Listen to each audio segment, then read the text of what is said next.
Question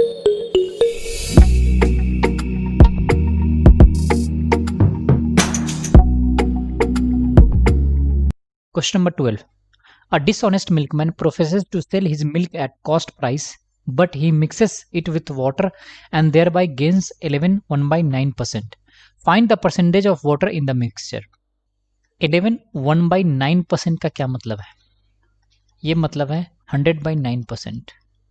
से सुनो. सो इसको परसेंटेज टर्म में आपने ये बोला 109%. इसको रेशियो टर्म में आप ये भी लिख सकते हो 1/9. से सुनो, परसेंटेज का रेशियो में कन्वर्जन. ये टर्म अपने आप में आंसर के लिए सिग्निफिकेंट है. क्या कह रहा है कि 9 यूनिट में गेन होना चाहिए 1 यूनिट का. से सुनो, मीन्स इसने 9 लीटर में कितना वाटर मिलाया होगा? 1 लीटर वाटर. तो वाटर का जो परसेंटेज वैल्यू टोटल मिक्सचर में कितना होगा? अगर टोटल मिक्सचर 10 लीटर है, 9 + 1, तो उसमें वाटर कितना है? 1 लीटर. और यही इसका रेशियो हो जाएगा. इट मीन्स 1/10 का रेशियो है, और 1/10 को परसेंटेज टर्म में चेंज करोगे तो कितना होगा? 10%. से सुनो, सो हमारा आंसर क्या होगा? ऑप्शन नंबर ए. जिन बच्चों को ये शॉर्टकट समझ में नहीं आया है उनके लिए मैं एक और मेथड एक्सप्लेन कर देता हूं. यहां पे परसेंटेज गेन कितना गिवन था? 100/9%. इसको रेशियो में चेंज करोगे तो ये 1/9 के इक्वल है. अब यहां पे गिवन है कि उसका जो सेलिंग प्राइस है वो कॉस्ट प्राइस के इक्वल है. जो एसपी होगा वो इक्वल है सीपी के. इट मीन्स जो भी गेन होगा वो क्वांटिटी के टर्म्स में होगा. सेफन, जितना उसने क्वांटिटी खरीदा होगा उसमें ही वाटर मिला दिया होगा और उसी के कारण गेन क्रिएट होगा. प्राइस डिफरेंशिएशन तो यहाँ पे है नहीं. तो अज्यूम कर लो उसने टोटल 9 लीटर मिल्क खरीदा था और मिल्क की प्राइसिंग कितनी थी? 1 रुपी पर लीटर. तो टोटल उसने कितना इन्वेस्ट किया होगा? टोटल 9 रुपीज इन्वेस्ट किया होगा. अब उसको इस इन्वेस्टमेंट से टोटल कितना गेन चाहिए? 1 यूनिट का गेन चाहिए. इट मीन्स टोटल अब मिल्क की जो क्वांटिटी होनी चाहिए वो कितनी होनी चाहिए? 10 लीटर. तभी तो वो इससे 10 रुपीज कमाएगा, सिंस सेलिंग प्राइस अभी भी कॉस्ट प्राइस के इक्वल है. तो टोटल मिक्सचर आपको कितना मिल गया? 10 लीटर का. अब इसमें वाटर कितना होगा? वाटर होगा 1 लीटर और मिल्क कितना होगा? 9 लीटर. आपसे पूछ रहा है क्या? Percentage of water in the mixture. तो वाटर 1 लीटर है और टोटल मिक्सचर का क्वांटिटी कितना है? 10 लीटर है. तो यही आपको परसेंटेज मिलेगा वाटर का. इसका मतलब ये 1/10 है और 1/10 किसके इक्वल होता है? 10% के. सो हमारा आंसर क्या है? Option number A. Question number 13. A sum of Rs 5000 is lent out in 2 parts, one at 8% simple interest and other at 10% simple interest. If the annual interest is 440, find the sum lent at 8%. आपने इस question को बहुत method से solve करा होगा, बहुत बार solve करा होगा. नॉर्मल मेथड क्या है? आप अज्यूम कर लेते हो कि 5000 में से अज्यूम कर लो x पार्ट इसने 8% से इन्वेस्ट करा है, फिर 5000 माइनस x जिसको आपने 10% पे इन्वेस्ट करा है, उसके बाद सिंपल इंटरेस्ट का फॉर्मूला लगा के सॉल्व करते हो. आज हम ये चीज़ नहीं करेंगे. इसको आप without any calculation, without doing anything solve कर सकते हो, विदाउट पेपर पेन के. और वो कैसे? देखो, मैंने आपको एलिगेशन मेथड बताया था. लोअर इंटरेस्ट कितना है जो एलिगेशन में अर्न कर सकता है पर्सन? वो है 8%. मैक्सिमम कितना है? 10%. तो जो नेट अर्निंग होगी, जो कंबाइंड अर्निंग होगी, वो ग्रेटर देन 8% होगा और लेस देन 10% होगा. से सुनो, इसका क्या मतलब है कि किसी भी कंडीशन में जो अर्निंग है वो इन दोनों बैरियर से तो आगे हो नहीं सकता. अगर आप थोड़ा सा कॉमन सेंस का यूज करोगे तो यहां पे टोटल अर्निंग है 440. तो 5000 का 440 किसके इक्वल होगा? परसेंटेज टर्म्स में देखोगे तो 5000 का 1% कितना है? 50. तो 9% कितना हो जाएगा? 450. इट मीन्स ये जो अर्निंग है वो 9% से भी कम है. से सुनो, इट मीन्स वेटेज किसका ज्यादा होगा? अगर आप इक्वल अमाउंट इन्वेस्ट करते तो आपको 9% का अर्निंग मिलता. वो तब होता जब 2500 यहाँ पे और 2500 यहाँ पे आप इन्वेस्ट करते, तो आपको नेट अर्निंग मिलता 9% का. लेकिन आपको अर्निंग अब 9% से लेफ्ट साइड शिफ्ट हो रहा है। इट मीन्स जो 8% का इन्वेस्टमेंट अमाउंट है वो ग्रेटर होगा 10% के इन्वेस्टमेंट अमाउंट से। Cess no? सो यहाँ पे जो वैल्यू होगा वो 2500 से एक ही वैल्यू है जो ज़्यादा है, और वो क्या है? ऑप्शन नंबर सी में। तो आप स्टेट अवे आंसर बोल सकते हो कि उसने 8% में कितना इन्वेस्ट करा है? 3000। और 10% पे कितना इन्वेस्ट करा है उसने? 2000। और इसको आप नॉर्मल तरीके से भी वेरीफाई कर सकते हो। अगर 8% से इन्वेस्टमेंट है तो यहाँ पे अर्निंग कितना होगा? 240 का। और यहाँ पे अर्निंग कितना होगा 10% से? 200। तो टोटल अर्निंग कितना होगा? 440। सो हमने जो आंसर लाया था वो हमारा क्या है? करेक्ट है। Question number 14, a sum of Rs 160 was divided among 40 boys and girls such that each boy received Rs 550 and each girl received Rs 3.50. Find the number of boys and girls. Total division कितना था? 160 rupees का। और कितने में? Number of students कितने हैं boys और girls को मिलाकर? 40। तो एवरेज डिस्ट्रीब्यूशन कितना होगा? 4 का। ये पता चल गया। अब गर्ल्स को कितना मिला है? 350। और बॉयज को कितना मिला है? 550। और दोनों का कंबाइंड एवरेज कितना है? 4 का। तो रेशियो टर्म्स में कितना होगा? इन दोनों का डिफरेंस निकालोगे तो ये 1.5। और यहाँ पे बॉयज का रेशियो कितना होगा? इन दोनों का डिफरेंस, तो ये वैल्यू किसके इक्वल होगा? 0.5। इट मीन्स जो रेशियो होगा वो मिल जाएगा आपको 150 और 50 के टर्म्स में। इट मीन्स 3:1 का रेशियो होगा। सेस और नो? अब गर्ल्स 3 पार्ट है और बॉयज 1 पार्ट है, तो 4 पार्ट किसके इक्वल था? 40 के। तो 1 पार्ट किसके इक्वल होगा? 10 के। सो गर्ल्स कितना हो जाएगा? 30 और बॉयज कितना हो जाएगा? 10।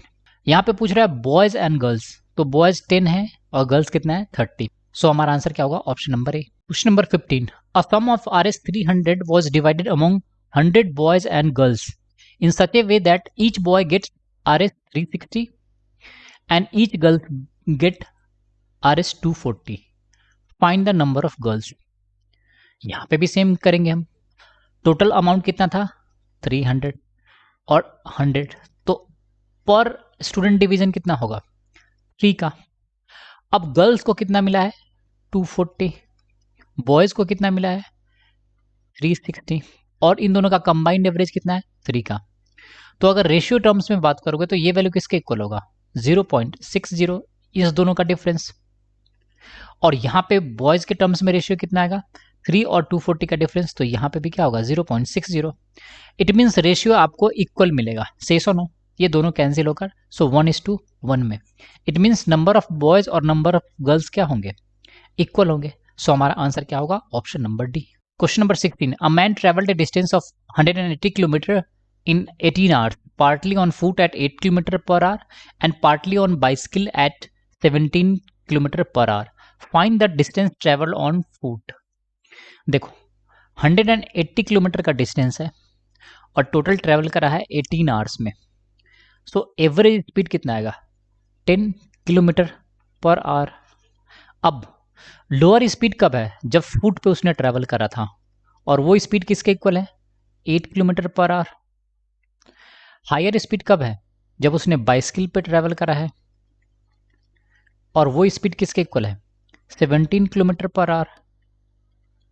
और दोनों का कंबाइंड एवरेज स्पीड कितना है? 10 किलोमीटर का।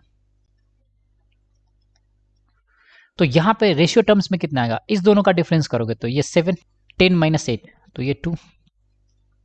सो 7:2 में आपको रेशियो मिल गया। यहां पे यूनिट कुछ भी हो, रेशियो टर्म्स में तो ये कैंसिल आउट हो जाएगा। अब ये 7 और +2 9 यूनिट का वैल्यू किसके इक्वल था? 18 आवर्स के। यहां पे टाइम के कारण ही तो एवरेज स्पीड चेंज होगा बच्चे। तो 9 यूनिट अगर 18 आवर्स है तो 1 यूनिट का वैल्यू किसके इक्वल होगा?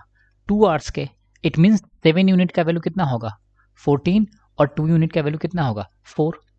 तो इसने फुट पे कितना देर ट्रेवल करा है? 14 आवर्स। और बाइसिकल से कितना ट्रेवल करा है? 4 आवर्स। तो टोटल डिस्टेंस फुट पे ट्रेवल कितना होगा? 8 × 14, और ये आएगा आपका किस में? किलोमीटर में। सो एक आंसर होगा 112 kilometre. Option number A. There are some horse and hen. If heads are counted and there are 300 and if legs are counted there are 750, how many hens are there? इस question को भी आपने traditional तरीके से बहुत आसानी से करा होगा। आपने अज्यूम कर लिया लेट से ये हेन था और हॉर्स था, तो आप अज्यूम कर लेते हो क्या कि लेट से x है हेन, तो हॉर्स कितना हो जाएगा 300 माइनस एक्स। हेन के दो 2 लेग्स होते हैं तो x इंटू 2 करोगे प्लस क्या लिखोगे, हॉर्स के 4 लेग्स होते हैं तो आप 300 माइनस एक्स इंटू 4 करोगे और ये टोटल लेग इक्वेट कर दोगे 750 से और यहां से आप आंसर फाइंड आउट कर लोगे। लेकिन हम इस मेथड का यूज नहीं करेंगे, इसके बदले अल्टरनेट मेथड का यूज करेंगे। यहां पे टोटल लेग्स को देख लेते हैं एलिगेशन से। यहां पे क्या गिवन है, हेन है और यहां पे क्या गिवन है, हॉर्स है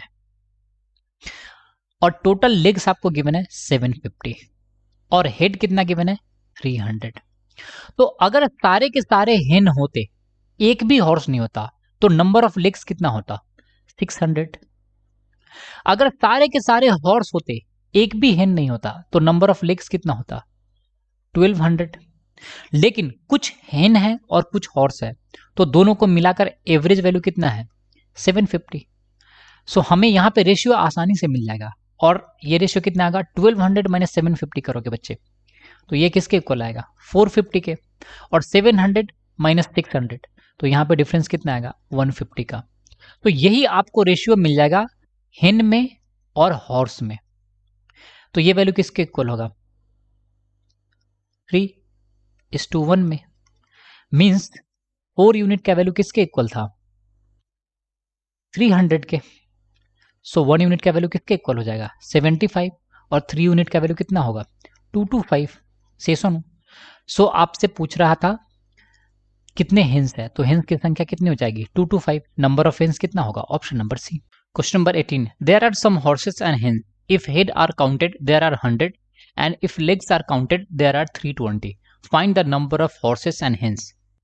कभी कभी क्वेश्चन में ये शॉर्टकट भी काम आता है। यहाँ पे नंबर ऑफ एनिमल्स कितना है 100, 60 और 50 को देखोगे तो 110 है, 50 और 40 90 है, 60 और 40 100 है और यहाँ पे 30 और 60 90 है। तो एक ही ऑप्शन है जिसमें टोटल नंबर ऑफ एनिमल्स 100 है और वो कौन सा है ऑप्शन नंबर बी। तो कभी कभी ये भी शॉर्टकट आप ध्यान में रखना। देखो हेन्स है और हॉर्सेस है, ठीक है। हेड्स गिवन है 100, सो एटलीस्ट 100 एनिमल तो होंगे ही होंगे। नाउ अगर ये सारे के सारे हेन होते तो नंबर ऑफ लेग्स कितना मिलता 200, और अगर ये सारे के सारे हॉर्स होते तो नंबर ऑफ लेग्स कितना मिलता 400, सिंस हेन के 2 लेग्स होते हैं और हॉर्स के 4। लेकिन इन दोनों को मर्ज करने के बाद कुछ हेन्स है और कुछ हॉर्स है, इसलिए जो टोटल नंबर ऑफ लेग्स है 320 आ रहा है। सो इन दोनों का एवरेज, लेग्स का एवरेज 320 है। तो रेशियो हेन का कितना होगा 400 माइनस 320, तो ये वैल्यू किसके इक्वल आएगा 80। और यहाँ पे हेन्स का रेशियो कितना होगा, नंबर कितना होगा 320 minus 200 that imply 120। It means ये जो आपको हेन्स और हॉर्स का रेशियो मिलेगा वो कितना मिलेगा 40 से 2 एंड 40 से 3। सो ये मिल गया आपको 2:3 में। दैट इम्प्लाई 5 यूनिट का वैल्यू किसके इक्वल है 100 के। सो 1 यूनिट का वैल्यू किसका होगा 20, तो 2 यूनिट का वैल्यू कितना हो जाएगा 40 और 3 यूनिट का वैल्यू हो जाएगा 60। तो आपको पता चल गया नंबर ऑफ हेन्स कितना है 40 और हॉर्स कितना है 6। क्वेश्चन में कह रहा था find the number of horses and hens, तो हॉर्स 60 और हेन्स 40। सो हमारा आंसर क्या होगा ऑप्शन नंबर बी।